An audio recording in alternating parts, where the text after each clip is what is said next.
Pemberitahuan keempat tentang penderitaan Yesus. Rencana untuk membunuh Yesus. Setelah Yesus selesai dengan segala pengajarannya itu, berkatalah ia kepada murid-muridnya, "Kamu tahu bahwa 2 hari lagi akan dirayakan Paskah, maka Anak Manusia akan diserahkan untuk disalibkan." Pada waktu itu berkumpullah imam-imam kepala dan tua-tua bangsa Yahudi di istana imam besar yang bernama Kayafas, dan mereka merundingkan suatu rencana untuk menangkap Yesus dengan tipu muslihat dan untuk membunuh dia. Tetapi mereka berkata, "Jangan pada waktu perayaan, supaya jangan timbul keributan di antara rakyat." Yesus diurapi. Ketika Yesus berada di Betania di rumah Simon si Kusta, datanglah seorang perempuan kepadanya, membawa sebuah buli-buli pualam berisi minyak wangi yang mahal. Minyak itu dicurahkannya ke atas kepala Yesus yang sedang duduk makan. Melihat itu murid-murid gusar dan berkata, "Untuk apa pemborosan ini? Sebab minyak itu dapat dijual dengan mahal dan uangnya dapat diberikan kepada orang-orang miskin."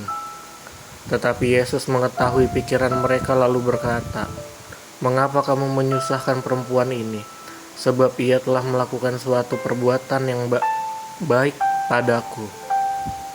Karena orang-orang miskin selalu ada padamu, tetapi aku tidak akan selalu bersama-sama kamu.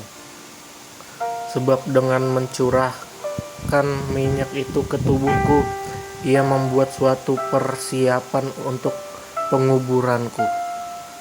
Aku berkata kepadamu, sesungguhnya di mana saja Injil ini diberitakan di seluruh dunia, apa yang dilakukannya ini akan disebut juga untuk mengingat dia."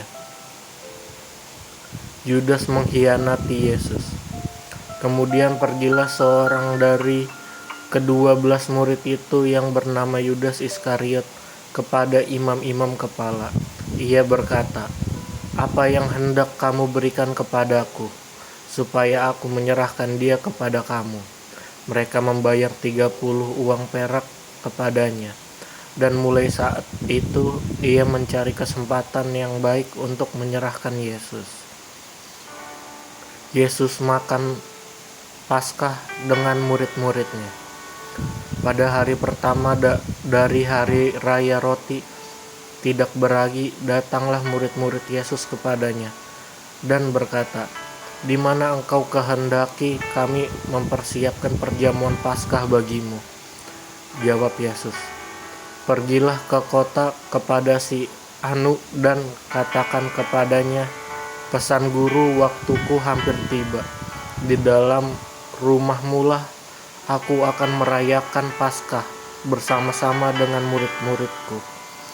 Lalu murid-muridnya melakukan seperti yang ditugaskan Yesus kepada mereka dan mempersiapkan Paskah. Setelah hari malam, Yesus duduk makan bersama-sama dengan ke-12 murid itu.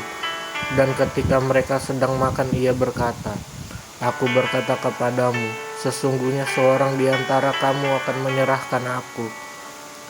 Dan dengan hati yang sangat sedih berkatalah mereka seorang demi seorang kepadanya, "Bukan aku ya Tuhan." Ia menjawab, "Dia yang bersama-sama dengan aku mencelupkan tangannya ke dalam pinggan ini, dialah yang akan menyerahkan aku. Anak Manusia memang akan pergi sesuai dengan yang ada tertulis tentang dia.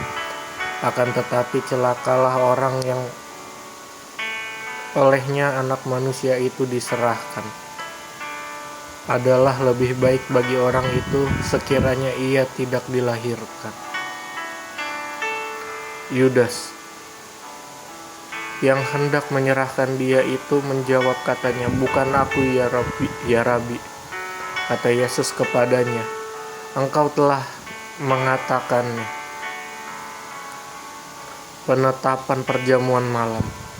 Dan ketika mereka sedang makan, Yesus mengambil roti, mengucap berkat, memecah-mecahnya, lalu memberikannya kepada murid-muridnya, dan berkata, "Ambillah, makanlah, inilah tubuhku." Sesudah itu ia mengambil cawan, mengucap syukur, lalu memberikannya kepada mereka dan berkata, "Minumlah kamu semua dari cawan ini, sebab inilah darahku, darah perjanjian, yang ditumpahkan bagi banyak orang untuk pengampunan dosa. Akan tetapi aku berkata kepadamu, mulai dari sekarang aku tidak akan minum lagi hasil pokok anggur ini, sampai pada hari aku meminumnya, yaitu yang baru bersama-sama dengan kamu dalam kerajaan Bapakku."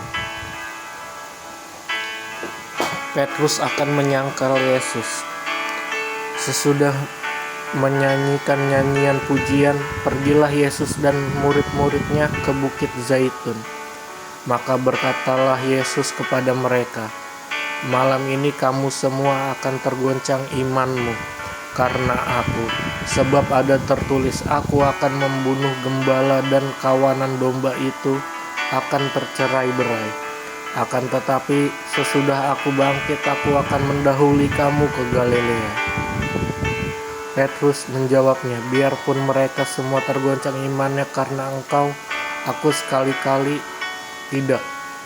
Yesus berkata kepadanya, "Aku berkata kepadamu, sesungguhnya malam ini sebelum ayam berkokok, engkau telah menyangkal aku 3 kali." Kata Petrus kepadanya, "Sekalipun aku harus mati bersama-sama engkau, aku takkan menyangkal engkau." Semua murid yang lain pun berkata demikian juga. Di taman Getsemani, maka sampailah Yesus bersama-sama murid-muridnya ke suatu tempat yang bernama Getsemani. Lalu ia berkata kepada murid-muridnya, "Duduklah di sini, sementara aku pergi ke sana untuk berdoa." Dan ia membawa Petrus dan kedua anak Zebedeus sertanya, maka mulailah ia merasa sedih dan gentar. Lalu katanya kepada mereka, "Hatiku sangat sedih, seperti mau mati rasanya. Tinggallah di sini dan berjaga-jagalah dengan aku." Maka ia maju sedikit lalu sujud dan berdoa, katanya, "Ya Bapakku, jikalau sekiranya mungkin, biarlah cawan ini lalu daripadaku, tetapi janganlah seperti yang ku kehendaki, melainkan seperti yang engkau kehendaki." Setelah itu ia kembali kepada murid-muridnya itu dan mendapati mereka sedang tidur. Dan ia berkata kepada Petrus, "Tidakkah kamu sanggup berjaga-jaga 1 jam dengan aku? Berjaga-jagalah dan berdoalah, supaya kamu jangan jatuh ke dalam pencobaan. Roh memang penurut, tetapi daging lemah." Lalu ia pergi untuk kedua kalinya dan berdoa, katanya, "Ya Bapakku, jikalau cawan ini tidak mungkin lalu, kecuali apabila aku meminumnya, jadilah kehendak-Mu." Dan ketika ia kembali pula, ia mendapati mereka sedang tidur sebab mata mereka sudah berat. Ia membiarkan mereka di situ lalu pergi dan berdoa untuk ketiga kalinya dan mengucapkan doa yang itu juga. Sesudah itu ia datang kepada murid-muridnya dan berkata kepada mereka, "Tidurlah sekarang dan istirahatlah. Lihat, saatnya sudah tiba, bahwa Anak Manusia diserahkan ke tangan orang-orang berdosa. Bangunlah, marilah kita pergi. Dia yang menyerahkan aku sudah dekat." Yesus ditangkap. Waktu Yesus masih berbicara, datanglah Yudas, salah seorang dari ke-12 murid itu, dan bersama-sama dia serombongan besar orang yang membawa pedang dan pentung, disuruh oleh imam kepala dan tua-tua bangsa Yahudi. Orang yang menyerahkan dia telah memberitahukan tanda ini kepada mereka, "Orang yang akan kucium itulah dia, tangkaplah dia." Dan segera ia maju mendapatkan Yesus dan berkata, "Salam Rabi," lalu mencium dia. Tetapi Yesus berkata kepadanya, "Hai teman, untuk itukah engkau datang?" Maka majulah mereka memegang Yesus dan menangkapnya. Tetapi seorang dari mereka yang menyertai Yesus mengulurkan tangannya, menghunus pedangnya dan menetakannya kepada hamba imam besar sehingga putus telinganya. Maka kata Yesus kepadanya, "Masukkan pedang itu kembali ke dalam sarungnya, sebab barang siapa menggunakan pedang akan binasa oleh pedang. Atau kau sangka bahwa aku tidak dapat berseru kepada Bapakku supaya ia segera mengirim lebih dari 12 pasukan malaikat membantu aku?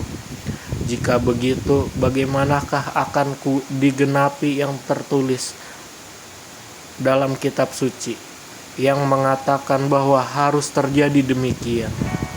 Pada saat itu Yesus berkata kepada orang banyak, "Sangkamu aku ini penyamun, maka kamu datang lengkap dengan pedang dan pentung untuk menangkap aku.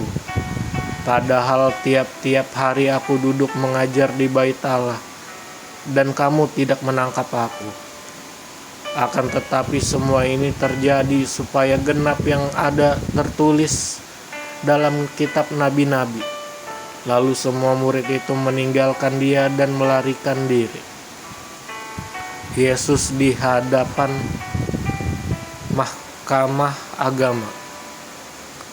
Sesudah mereka menangkap Yesus, mereka membawanya menghadap Kayafas, imam besar. Di situ telah berkumpul ahli-ahli Taurat dan tua-tua, dan Petrus mengikuti dia dari jauh sampai ke halaman imam besar. Dan setelah masuk ke dalam, ia duduk di antara pengawal-pengawal untuk melihat kesudahan perkara itu. Imam-imam kepala malah seluruh mahkamah agama mencari kesaksian palsu terhadap Yesus supaya ia dapat dihukum mati. Tetapi mereka tidak memperolehnya. Walaupun tampil banyak saksi dusta, tetapi akhirnya tampillah 2 orang yang mengatakan, "Orang ini berkata, aku dapat merubuhkan bait Allah dan membangunnya kembali dalam 3 hari." Lalu imam besar itu berdiri dan berkata kepadanya, "Tidakkah engkau memberi jawab atas tuduhan-tuduhan saksi-saksi ini terhadap engkau?" Tetapi Yesus tetap diam. Lalu kata imam besar itu kepadanya, "Demi Allah yang hidup, katakanlah kepada kami, apakah engkau Mesias, anak Allah, atau tidak?" Jawab Yesus, "Engkau telah mengatakannya. Akan tetapi aku berkata kepadamu, mulai sekarang kamu akan melihat Anak Manusia duduk di sebelah kanan yang Maha Kuasa dan datang di atas awan-awan di langit." Maka imam besar itu menggoyahkan pakaiannya dan berkata, "Ia menghujat Allah. Untuk apa kita perlu saksi lagi? Sekarang telah kamu dengar hujatnya. Bagaimana pendapat kamu?" Mereka menjawab dan berkata, "Ia harus dihukum mati." Lalu mereka meludahi mukanya dan meninjunya. Orang-orang lain memukul dia dan berkata, "Cobalah katakan kepada kami, hai Mesias, siapakah yang memukul engkau?" Petrus menyangkal Yesus. Sementara itu Petrus duduk di luar di halaman, maka datanglah seorang hamba perempuan kepadanya. Katanya, "Engkau juga selalu bersama-sama dengan Yesus orang Galilea itu." Tetapi ia menyangkalnya di hadapan semua orang. Katanya, "Aku tidak tahu apa yang engkau maksud." Ketika ia pergi ke pintu gerbang, seorang hamba lain melihat dia dan berkata kepada orang-orang yang ada di situ, "Orang ini bersama-sama dengan Yesus, orang Nazaret itu." Dan ia menyangkalnya pula dengan bersumpah, "Aku tidak kenal orang itu." Tidak lama kemudian orang-orang yang ada di situ datang kepada Petrus dan berkata, "Pasti engkau juga salah seorang dari mereka. Itu nyata dari bahasamu." Maka mulailah Petrus mengutuk dan bersumpah, "Aku tidak kenal orang itu." Dan pada saat itu berkokoklah ayam. Maka teringatlah Petrus akan apa yang dikatakan Yesus kepadanya. Sebelum ayam berkokok, engkau telah menyangkal aku 3 kali. Lalu ia pergi keluar dan menangis dengan sedihnya.